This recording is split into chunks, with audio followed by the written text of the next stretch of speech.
Okay, I'm going to show you the way most guitar teachers teach the chord of G. This is the G chord. They usually start you out like this and have you play it like that. Just fine. That's the G chord. That's fine. The way I like to teach it is like this, and I'll show you why. Start right there on the 3rd fret. Take your 2nd finger, put it on the 2nd fret, and then all the way down here on the very bottom string. Okay? Now you have to keep your fingers arched up like this because these strings need to be heard right here. They need to be heard all the way through. So you caused a tunnel. In other words, you can't play this chord like this. It'll sound like that.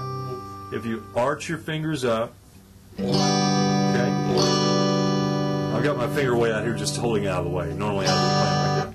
But that's a G chord right there. Now the reason why I teach it like this is because watch what happens when these two fingers come down one string. I set that one down there. Now I'm playing a C chord. Now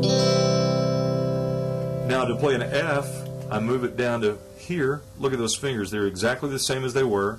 And then I bridge across these two on the bottom with that. That's an F. Now I'm going to bring these two down all the way to the bottom 2 strings, and I'm going to put this one here. That's a D chord. And see, I showed you 4 chords, and those fingers never moved. They were here, here, here, and here. They never moved apart from each other.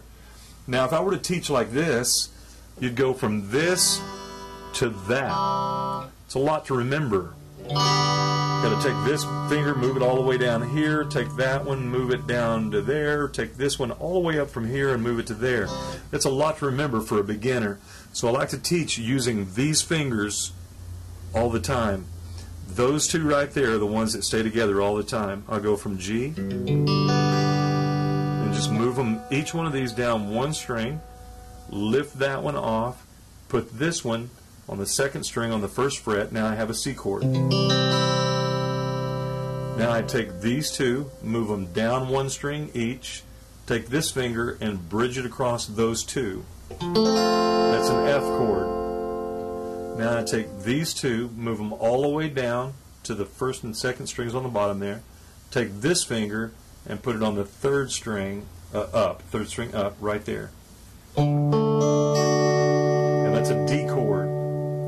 Okay? So now the thing to remember down here is on the strings that I'm hitting is I'm hitting this string with my right hand, and then whenever I move this down I hit this string, the 2nd string down, and then I play all the strings below it. If I hit the top one, that's kind of a muddy sound, so I don't do that. I just hit this string down. Same thing whenever I move down to this one, I'll hit the 3rd string with my right hand and everything below it. Now whenever I hit the D chord down here on the bottom like this, I'll play this string, which is an open D, like that, and then everything below it. Okay? And here's the easiest chord in the world, A. What I'm doing is hitting the A string, that's the 2nd string down, and then I'm bridging those 3 right there, and then just playing those 4 strings down here on this side. If I hit the last string down here accidentally, you get that little thing. It's called an A6. You don't want that.